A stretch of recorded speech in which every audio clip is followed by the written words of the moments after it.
Yo, these are the best mechanical keyboards I've tried, ranging from budget to premium. I have something here for you no matter how you'll be using it, whether that be for gaming, travel, or productivity. So to start off, we'll be talking about the Keyron K3 Max, and this is going to be the most affordable of all of these. It starts at $94, which may not seem super budget, but to be honest, most keyboards below this price point are just really low quality, and for only a little bit more money, you're getting something that's going to last a lot longer and probably just be more enjoyable to use. If you want RGB lighting, you will have to spend an extra $10, and then another $10 on top of that if you want it to be hot swap, meaning that you can change out the included switches. Keyron a few years ago was the first brand that I saw make a mechanical keyboard for the Mac, and that's what originally drew me to them. This is a 75% slim keyboard that's incredibly compact, which I think makes it the ideal budget option for travel. I slipped this into my backpack when I was away for the holidays, and this was great to take with me. Battery life is okay, you're looking at about 78 hours, though with RGB lighting, it's down to 40. 75 is usually my go-to keyboard size for Mac because having the full function row for media keys is incredibly convenient, plus arrow keys for programming are super clutch. This is a very lightweight keyboard being made entirely from plastic,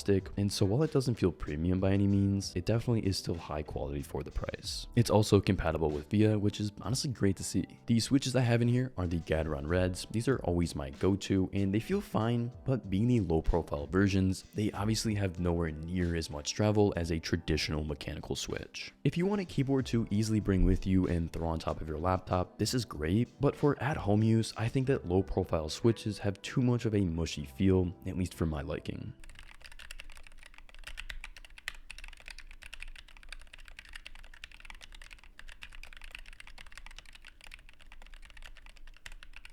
A much better option for a little extra money is the Newy Air 75 V2. It starts at $119.95 if going with the Keyron switches, or an extra $10 if you choose one of Newy's own switches. The original V1 of this keyboard was super popular both here on YouTube but also on Instagram, and for good reason. This really is a fantastic keyboard, and nearly everything Newy makes is worth the money. It is slightly thicker than the Keyron board, but I still think it's perfect for travel and is my personal choice. Just in terms of design, I think this is a significant step up. With the sides not exposing the switches like on the Keyron, it looks much cleaner. Newy does have a more playful and less serious look to their boards, and so I can see why some people wouldn't like this, but for others, it can make a very unique setup piece. If you're looking for RGB backlighting, they aren't as good as on the Keyron, but the unique part about this one is the two lights it has on either side. On the left is a caps lock indicator, and then on the right serves to show the current battery level. With all of the RGB lighting on, the battery life isn't very impressive, but turned off, you're getting up to 220 hours of use. In my version, I have Newy's Daisy switches, which aren't available to buy with the board stock, but if you like the sound, you can grab them on their website for just under $40. These are linears, just like the Keyron Reds, and they have a very smooth feel. There's only 0.2 millimeters more travel with these, but for some reason, it does feel significantly better.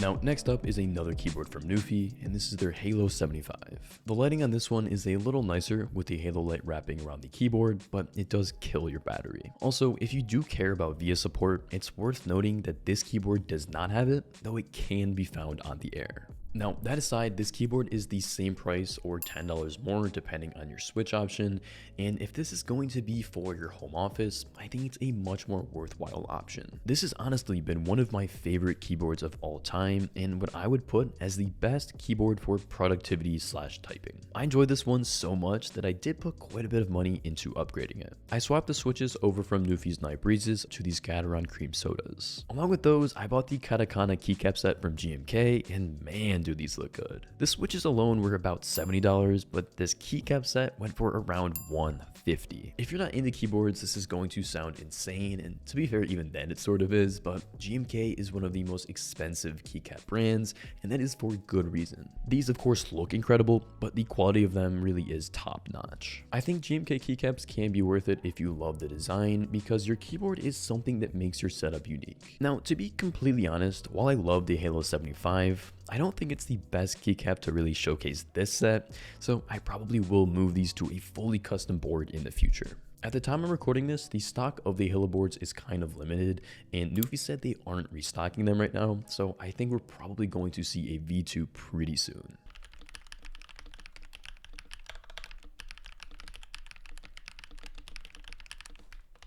So a quick honorable mention is the LowFree Block, and this is a keyboard that I just got in, so I haven't had too much time to test it out, but the aesthetics are on point. If you love the sort of retro vibe this keyboard has going on, it's going to make a great addition to your setup. The amount of detail put into this design is incredible. The icons and some of the keycaps honestly look so cool, and if you're a fan of older Macs, this might be a great option. The keyboard itself is honestly not bad, but I wouldn't say the build quality is anything super impressive. It's just plastic, but the switches do feel pretty good to type on. I love the knobs for volume control and mode switching, as well as the LED display next to the numpad. I'm not someone who usually likes full-size keyboards, but if I was gonna have one on my desk, it would be this. If you're wondering, battery life with lighting on isn't great, but with them turned off, it's a little bit better at a solid 80 hours. The board goes for $169, so it definitely is on the pricey end, and as a $60 add-on, you can get the corresponding block mouse. Now, this is a product that I was really excited for and almost considered as an MX Master replacement, but it is pretty small. I wouldn't really say I have small hands, but I find that it's just not very comfortable to grip. I wish it were a little bit bigger because design-wise, this is super unique, and I love the blocky retro vibe that it has.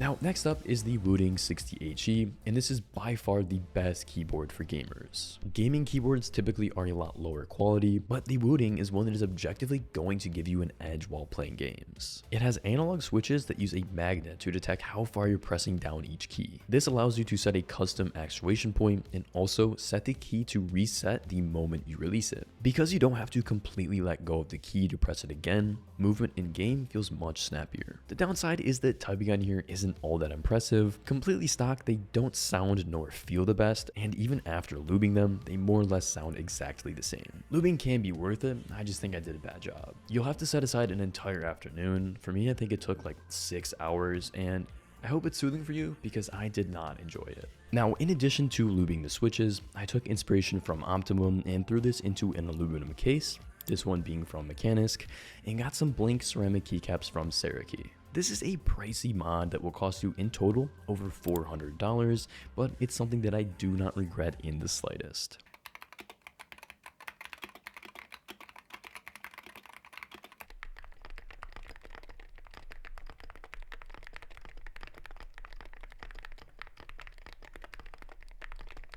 Now, the most expensive keyboard that I have, at least in terms of its stock, is the Lumen Key 80. It goes for $280 pre-built, or you can get it for $215 barebone without any switches or keycaps. I wish they offered more customization on their website like Mode Design does, but out of the box, this does feel very premium. I've been using this keyboard for close to 2 months, and honestly didn't expect it to be this good as I had never heard of this brand before. It's in an all aluminum case, so it's a heavy boy, just like my modded Wooting. I have it in the E Retro White finish and think it looks great. Completely stock, there's quite a lot of sound dampening done to this thing. If you listen real up close, there is a slight ping, but this has never been something I've noticed while typing. I personally love how this both sounds and feels to type on, but it definitely has a more solid and clacky sound that you will probably love or hate. Usually, I do prefer 75%, but this 80% TKL is just a little bigger, and the larger separation for the arrow keys is pretty nice. You do of course have the full function row, but unlike some of the other boards, it doesn't have the Mac Legends, as this is more aimed at Windows users, though this really hasn't been a deal breaker for me. I've been wanting a proper custom keyboard for working, and right now, this board from Lumen Key is doing the job for me. It's harder to recommend this to most people because it is damn near $300, but I think it's interesting to see what you can actually get at this price point.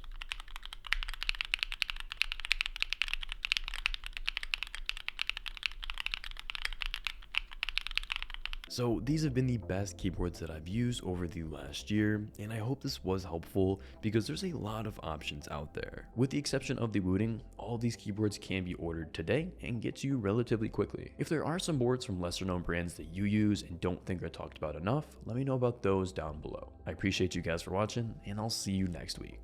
Take care.